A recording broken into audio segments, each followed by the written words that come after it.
네 번째 주 지혜서 특강 두 번째 시간 시작합니다. 여러분들 이제 교재를 좀 펴주시고요. 교재 이제 54쪽입니다. 54쪽. 요 이제 교재에서 이제 자문의 내용을 잘 이제 말씀해 주셨고, 그 다음에 또 이제 꼭 알아야 될 내용들이 잘 지적이 되어 있습니다. 54쪽. 잠언은 모음집으로서 초기 왕조 시대 기원전 1000년으로부터 기원전 6세기 말 포로기, 그리고 어떤 학자에 의하면 그 이후 몇 세기를 포함하는 시기까지 작성되고 모인 수집품과 부록들의 정선집이다, 이렇게 되어 있는데, 제가 보기에는 일단은 이제 요 클리포드, 이 책의 저자 클리포드가 이제 이야기하는 것처럼 그 써진 것 자체는 이제 왕조 시대부터 쫙 기원전 포로기까지 이제 써져 있고요. 편집된 시기가 이제 포로기 이후라는 거예요. 저 자신도. 근데 이제 어떤 학자들은 써지는 것도 포로기 이후까지 이제 써진 것들이 있을 거다, 이제 이렇게 이제 이야기하는 거고요. 제가 보기에는 대부분 이제 포로기까지 써졌고, 이제 편집하고 이제 포로기 이후 때 편집하는 시기에 조금 가감 삭제는 있었겠죠. 그러나 대체적으로는 이 책에서 얘기한 내용을 그대로 따라가시면 됩니다. 잠언은 다양한 문학의 문체와 장르를 포함하는데 제일 대표적인 게 금언과 교훈이다. 영어로는 aphorism, instruction. 그러니까 아까 제가 말씀드렸듯이 제일 큰 문학 형식이 격언, 잠언 형식의 격언, 그 다음에 교훈이다, 이렇게 나와 있어요. 첫 번째, 그 금언은 오늘날도 통용되는 장르로서 어떤 결정에 도움을 주거나 연설의 감초 역할, 이제 속담 같은 거 쫙 했을 때 사람들이 탁 무슨 뜻인지 들어오잖아요. 이런 감초 역할을 할 때 매번 사용되는 게 금언 내지는 격언이라면, 두 번째 교훈은 금언과는 다른 장르이다. 교훈은 이제 재밌는 얘기 하는데, 오늘날로 말하면 가전제품이나 차 새로 샀을 때 매뉴얼 책자가 있잖아요. 이제 그런 것들을 이제 가르쳐 주는 거다. 어떻게 보면 삶의 매뉴얼이죠. 예. 그러니까 이거를 이렇게 표현해도 되게 금방 다가오죠. 잠언서라고 하는 거는 젊은이들에게 알려주는 매뉴얼 책자구나. 이제 물론 단순히 이제 그런 뜻만은 아니지만 금방 이제 알아듣기 쉽게 이렇게 이제 설명을 하고 있어요. 근데 이제 그 다음 단락 54쪽에 두 번째 단락 보면, 잠언은 오늘날 활용되는 격언과 교훈과는 약간 다른 의미를 지닌다. 그러면서 왜 그런가? 잠언은 어떤 정보를 주는 건 아니다. 잠언은 사실에 대한 책도 아니다. 잠언의 지혜는 숙련된 기술이며 예술이다, 이렇게 나와요. 즉 행복의 예술이다. 그래서 잠언서는 이제 행복론이에요. 제가 이제 제 책에서도 이제 그 이제 잠언 행복론이다, 이제 그걸 쓰고 있는데, 행복의 예술이다. 잠언이 관심하는 건 어떤 것에 대한 정보를 주는 게 아니다. 그러니까 매뉴얼 책자처럼 간단하게 정보를 주는 건 아니고 어떻게 살려는 말이다. 어떻게 인생을 만들어가고 있느냐. 55쪽. 대부분 잠언을 어떤 교육적인 원리를 제시하는 것으로 받아들이는 것이, 사람들이 그렇게 받아들이는데 사실은 아니라는 거예요. 현자들은요, 그 오랜 세기 동안 이제 그들의 어떤 경험들이 축적되어 있기 때문에 이 잠언에 대해서 오늘날 우리가 볼 때는 이들이 그 어떤 원리들을 발견했나? 그것이 무엇인가? 우리는 거기에 관심을 한다는 거죠. 근데 사실 이 잠언의 원래 저작된 의도와 목적은 그런 사상의 체계를 우리에게 얘기해 주는 것보다는 행복한 삶과 하나님의 선물로서의 세상을 누리는 삶의 방식과 관계한다. 차이를 알겠어요?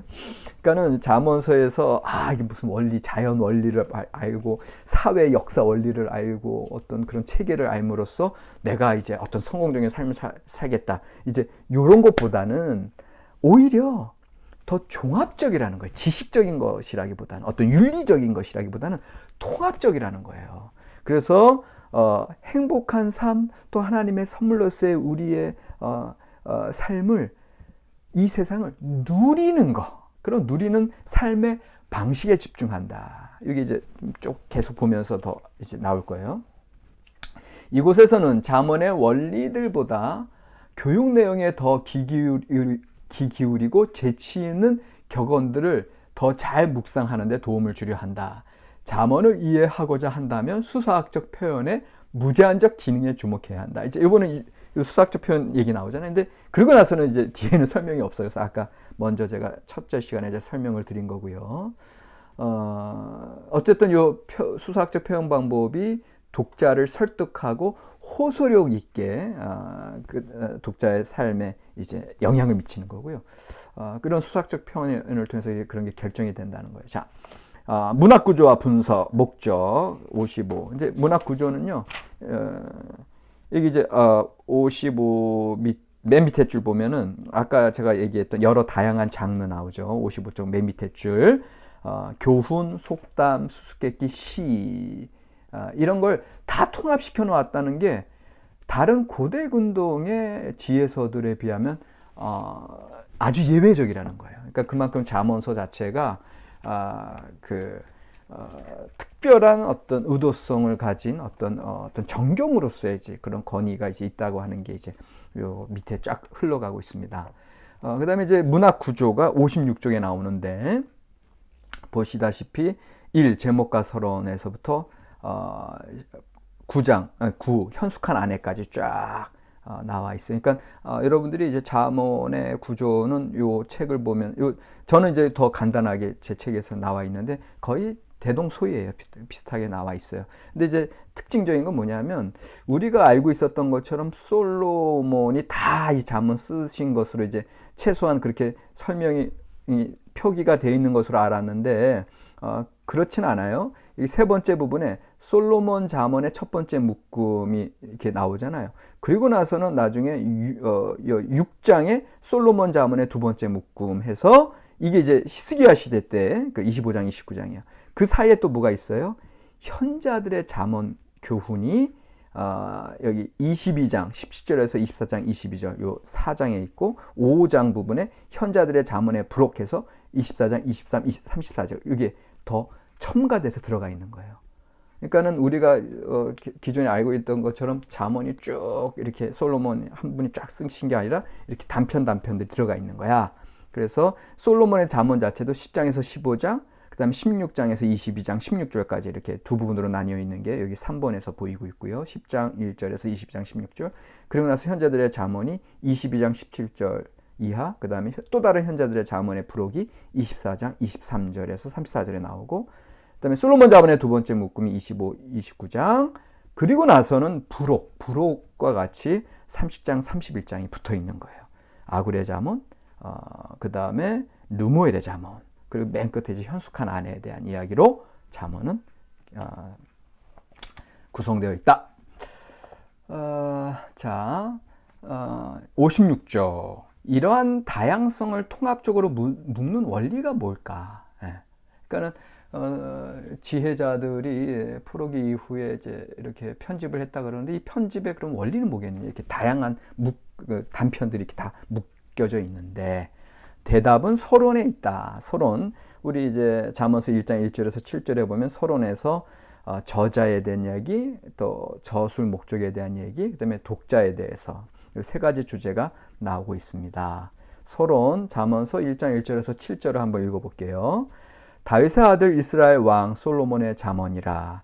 이는 지혜와 훈계를 알게 하며 명철의 말씀을 깨닫게 하며 지혜롭게 공의롭게 정의롭게 정직하게 행할 일에 대하여 훈계를 받게 하며 어리석은 자를 슬기롭게 하며 젊은 자에게 지식과 근신함을 주기 위한 것이니 지혜 있는 자는 듣고 학식이 더할 것이요 명철한 자는 지략을 얻을 것이라.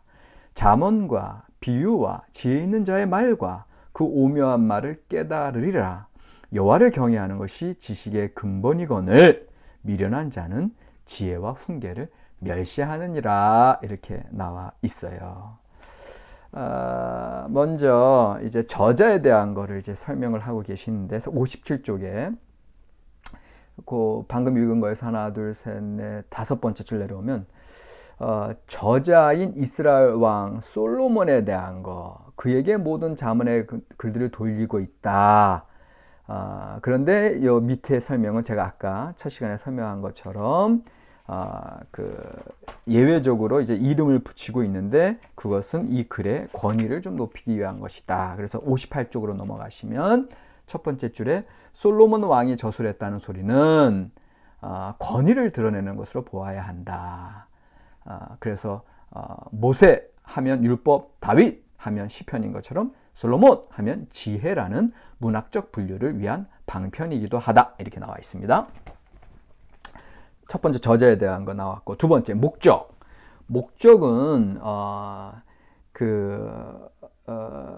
사실은 이제 저희 쭉 내려와서 7절이 이제 목적을 얘기하는 부분의 절정이죠. 7절이 아까 뭐였어요?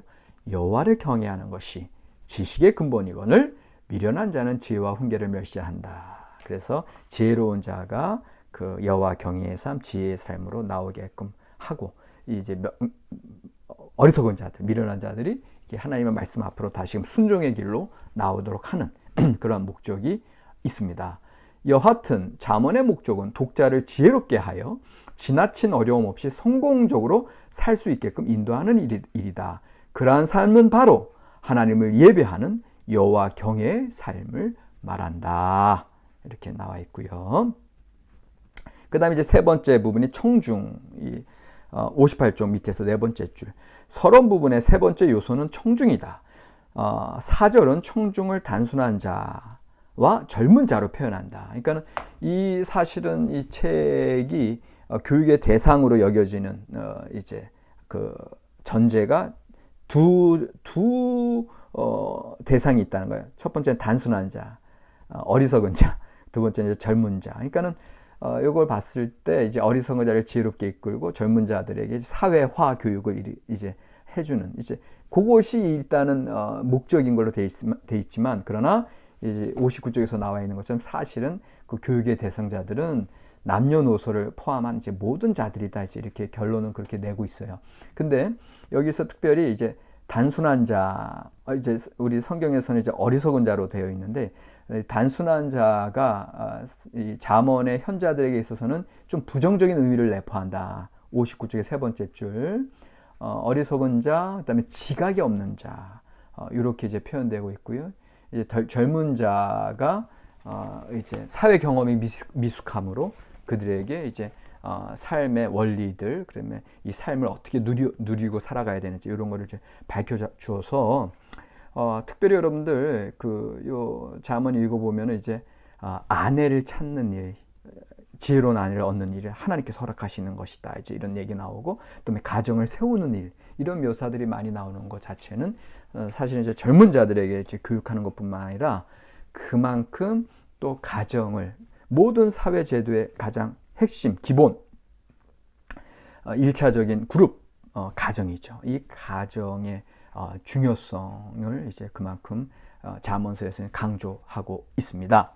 59쪽 장르로 넘어가서 장르는 아까 나온 것처럼 교훈과 격언이다. 60쪽이 이제 교훈해서 그 교훈의 이제 중요한 목적이 60쪽이 하나, 둘, 셋, 밑에서 네 번째 줄. 교훈의 가장 중요한 목적은 청중이 그들 자신을 위해 불필요한 어려움 없이 살아갈 수 있도록 도와주는 일이다. 이렇게 돼 있어요.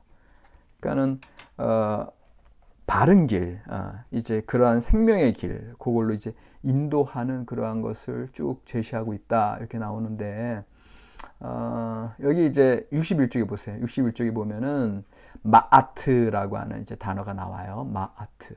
이제 이집트의 이제 교훈에서 질서는 이제 마아트인데, 마아트는 여신이며 누구든 대적할 수 있으나 대적할 경우 형벌이 따르는 이제 그런 것이 이집트 교훈에 나오는데, 이런 교훈 장르는 사회를 개혁하기보다는 젊은이가 사회에 잘 적응하는 것에 이제 도움을 주는 거다. 이렇게 나오죠. 그러니까 대부분의, 그러니까 이거는 이제 지혜의 어떤 보편적인 뜻을 이제 이 교훈을 이야기할 때는 바른 삶, 성공하는 길, 행복한 삶, 그래서 생명을 누리는 길, 여기에 있어서는 결국은 질서를 따르는 삶에 대해서 이야기하는데, 특별히 이집트의 그 마트, 질서의 여신, 그것을 따르는 것과 마찬가지로 성경에서는 하나님의 이제 창조 질서, 그것은 이제 하나님의 말씀, 하나님의 법에 다 들어와 있는 것이고, 그 말씀에 순종하는 길을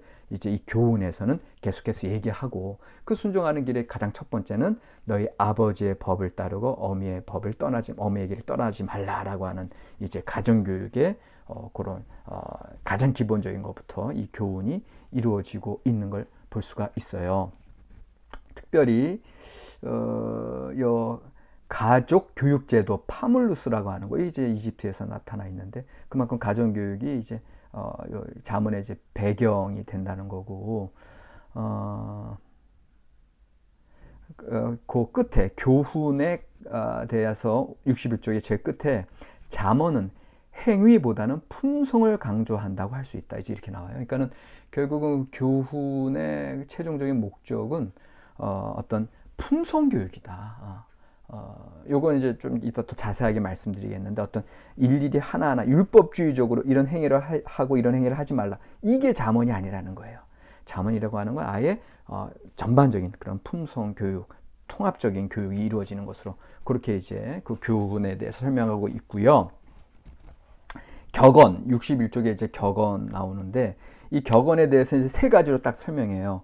격언은 통용되고 있는 명백한 사실에 대한 간략한 언급이다. 요 격언해서 하나, 둘, 셋, 세 번째 줄부터 격언은 통용되고 있는 명백한 사실에 대한 간략한 언급이다 해서 이제 간략하다라고 하는 거, 그만큼 아주 컨사이스하게 명료하게 나타나 있다라고 하는 거고, 이제 명백한 사실이라고 하는 것은 하나의 잠언이 실행되어야만 한다는 것으로 상황에 바로 적용할 수 있어야 함을 의미하고, 아주 구체적인 경우가 나와 있다, 요 격언에서는.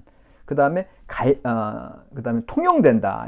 마지막 요소인 통용 또는 대중적인 사용은 구약성경 잠언의 많은 부분에서는 아마도 해당 사항이 없을 수도 있다. 이론의 여지는 있으나 대부분의 잠언은 대중의 속담에서 수집되기보다는 서기관들에 의해 작성되었기 때문이다. 이렇게 이제 설명을 하고 있는데, 그러니까는 원래 격언이라고 하는 것이 통용되는 거다라고 했을 때는 요 부분은 잠언의 이제 격언들은 사실은 서기관들에 의해서 작성되었기 때문에 어떻게 보면 엘리트 집단 아니에요. 그래서 대중적으로 통용됐다고 하는 것은 약간 어폐는 있을 수 있다. 요거를 좀 얘기하는데, 그러나 어쨌든 이 문학 형식에 있어서 격언이라고 했을 때는 아주 명백한 사실에 대한 간략한 이제 언급이다. 요거는 이제 우리가 기억하고 있으면 되겠습니다. 자, 사회적 배경 62쪽, 63쪽 쭉 이제 사회적 배경은 이미 여러분들 우리가 지지난 시간에 계속 이 도대체 이 잠언이 어떠한 배경에서 나왔느냐, 이제 요건 다 설명을 드렸어요. 그래서 이 클리포드 같은 경우도 첫 번째는 이제 어떤 촌락으로 구성된 지파 시대에 기원했다. 그래서 가정교육제도, 그다음에 어떤 서당의 교육들, 뭐 이런 제가 말씀드렸죠. 가부장의 교육을 얘기하고, 두 번째는 이제 어떤 궁정학교 그런 것들에 대해서 이제 이분도 이제 두 가지에 대해서 이제 이야기하고 있고요. 그런데 클리포드 입장은 63쪽에 나와요. 클리포드는 이 사회적 배경을 그 아래 단락에 보면 이 책에서 취하는 태도는 잠언의 기원으로서 이스라엘 공식 학교나 가족 기원에 대한 설명을 받아들이지는 않는다. 그러나 일정의 궁정서기관 기원은 전적으로 부인될 수는 없다. 이유는 히스기야의 신하들 편집한 잠언 25에서 29장 같은 거 보면은 이러한 편집을 잠언 형성의 전형적 사례로 보면서 이제 이제 마이클 V. 팍스라고 하는 학자가 얘기한 거를 이제 얘기해요. 거기 이제 인용표 안에 보시면 궁정 관료들이 포함된 학식 있는 서기관들이 원리와 속담, 화폐제도와 민담 등을 거르는 심사자들이었는데, 잠언의 중심 묶음은 그들의 심사를 통과한 그 궁정 관료들, 지혜자들, 그 서기관들을 통과한 결과물로서 본질적으로 동질성을 띈다. 그러니까 이런 최종적인 이 현자들의 활동에 대해서 모든 학자들이 이렇게 의견이 동일한 거예요. 결국 우리가 읽고 있는 것은 그들의 작품이며 그들의 지혜관념이다. 따라서 일관성을 띠고 있는 것은 그리 놀랄 일은 아니다. 두 줄 내려와서 잠언은 격언과 교훈을, 다시 계속 격언, 교훈, 그 두 가지 대표적인 양식이 계속 나와요. 격언과 교훈을 묶어놓은 정선집, 컬렉션, 모음집이다. 수집가들은 대부분 궁정에 고용된 서기관들이 쉽다. 그들은 성전과 왕궁에서 쓰이는 문서들을 제작하는 임무를 받았을 것이다. 이렇게 끝나죠. 그리고 그들이 이제 지혜자들이다. 이제 그렇게 보는 거고, 다시 덧붙여 말씀드리면, 결국은 이 잠언과 지혜서뿐만 아니라 모든 책, 오경, 예언서들도 마찬가지로 결국은 이들 현자 집단이 결국은 정리를 했을 것이라는 거죠.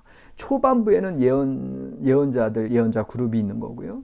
또 오경의 말씀들도 사실은 오경의 말씀들 자체가 이 궁정 서기관들이 정리를 하는 거죠. 왜? 자기네들의 이제 민족의 뿌리, 계약 백성으로서의 뿌리를 정리할 때도 이 서기관들이 결국은 그걸 정리하게 되는 거고, 이 예언자 그룹들도 도대체 당시에 어떤 분들이 그 아모스 예언을 따르고 이사야 예언을 따르겠냐고요.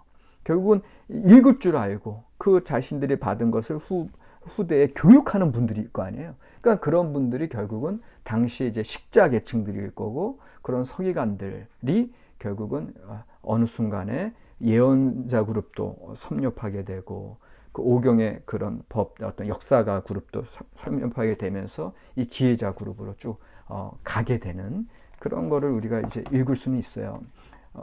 그래서 이제 포로기 이후에 페르시아 시대 때 이 성경이 이제 형성되어 가는 거에 대해서 많은 학자들이 동의하고 있고, 그 다음에 그것들이 이제 현자 그룹들, 지혜자 그룹들의 활동인 것은 분명하게 이제 다들 이야기는 하고 있는데, 거기에 대한 자세한 내용들이 성경에 나와 있지 않기에, 그래서 이제 거기에 대한 연구들은 아직도 이제 과제로 이제 남아 있습니다. 그래서 저 같은 사람이 이제 거기에 대해서 이제 계속 관심하고 연구하고, 그래서 제 책 히브리 지혜 전승의 보존과 기독교의 기원이라고 하는 것도 좀 이제 지혜자 그룹들의 활동들을 좀 살펴보기 위해서 이제 계략적으로 쫙 한번 이제 훑은 거였는데, 이제 거기에 대해서 좀 더 이제 자세한 논의가 좀 필요해요. 자, 64쪽 주요 가정과 개념들 해서 여기 이제 우리가 요거 좀 하다가 두 번째 시간 마치고 세 번째 시간에도 계속해서 여기 이야기를 좀 해. 여기 중요한 내용들이 이제 여기 많이 나와 있어요. 봅시다. 잠언은 여러 가정과 개념들이 전제되어 있는데, 그들 가운데 오늘날 서구적 사고에 친근하거나 들어맞지 않는 것들도 있다. 개인적 견해로는 잠언을 가르침 또는 교리로 부르지 않는 것이 낫다. 왜냐하면 잠언의 본래 목적은 내용을 전달하는 데 있지 않았기 때문이다. 이건 또 무슨 소리야? 이게 뭐 교육적인 배경이라고 하고 이 행복한 삶을 누리는 거라고 하는데 왜 내용을 전달하는 데 있지 않다고 얘기하느냐. 자, 세 번째 줄 내려와서 잠언은 독자들이 처음에 미처 보지 못했던 것을 다시 돌아볼 수 있도록 초청한다. 그래서 기존의 현실을 새로운 방식으로 볼 수 있게 한다. 이렇게 돼 있어요. 이게 되게 중요한 내용이에요.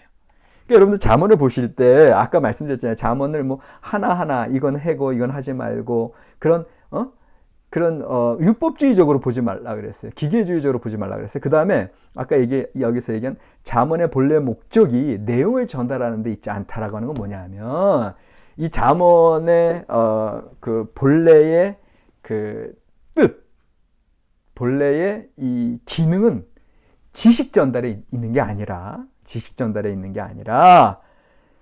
기존의 현실을 새로운 방식으로 볼 수 있게 한다. 이게 뭐예요? 관점을 형성시켜 주는 거예요. 세계관, 가치관을 형성시켜 주는 거예요. 그래서 이게 품성교육, 아까 그런 얘기도 나왔잖아요. 그러니까 단순한 지식을 전달하는 것이 아니라 우리의 삶에 양식을 주고 있다. 어떻게 보면 잠언이 결국은 하나님의 말씀이다. 하나님의 만나, 생명의 양식으로서 여러분들이 잠언도 보셔야 되는 거예요. 그러니까 이제까지 잠언을 좀 다른 법전이나 예언서나 이런 것들랑은 좀 다르게 여러분들이 우리가 받아들여 오잖아요. 그리고 이거 뭐 일반 철학자들 얘기하는 거랑 똑같네. 그렇게 보면은 이제 잠언의 본래 근본 핵심을 간과한 거예요. 놓친 거예요. 잠언의 본래 핵심은 우리가 깨닫게 하고 우리가 새로운 관점으로 나아가게 하는. 그래서 여기 보세요. 여기 보면은 18세기 위대한 작가 그 알렉산더 포프가 하는 말. 낯선 것을 친근하게, 친근한 것을 낯설게 하라. 이게 너무너무 중요한 거예요.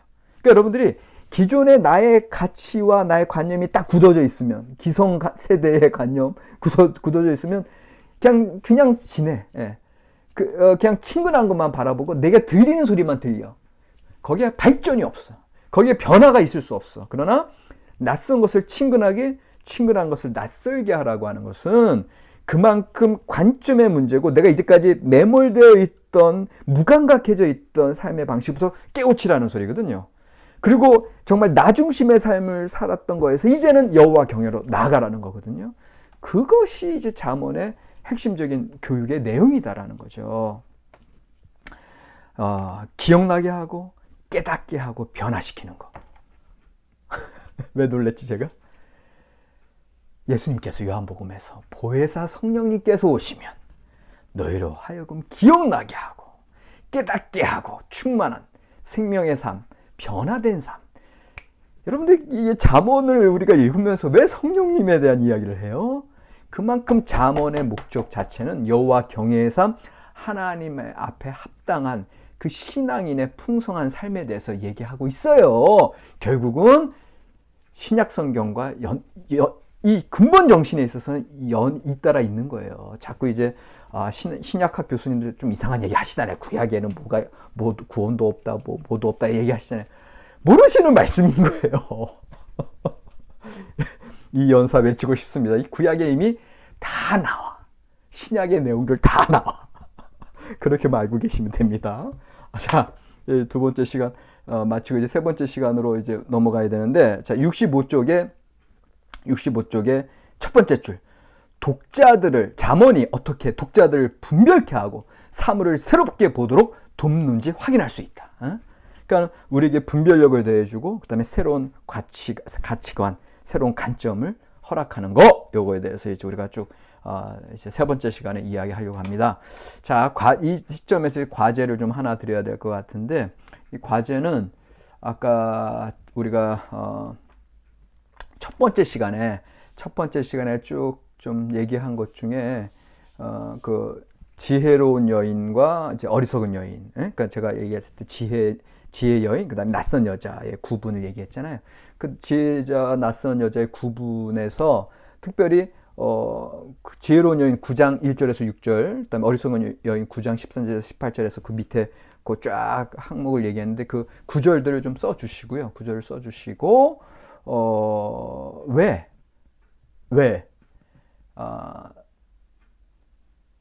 잠언 저자는 지혜 여인의 길과 어리석은 여인의 낯선 여인의 길을 이렇게 비교해서 이렇게 강조하고 있는지 여러분들이 느끼는 것을 간단하게 써주세요. 그러니까 이제 첫 번째 과제 다시 지혜녀와 낯선 여인의 구절, 비교 구절들을 쫙 써주시고, 그리고 그 밑에다가는 이 본문을 분석하라고 하는 건 제가 이제 여러분들 이제 시간이 오래 걸리니까 그건 요구하지 않고, 여러분들이 보기에 왜 잠언서 저자가, 이 지혜자가 왜 그 지혜 여인과 낯선 여인을 대조시켰는지 여러분들이 그냥 묵상하고 생각되는 것만 써주시면 되겠습니다. 그게 첫 번째 과제입니다.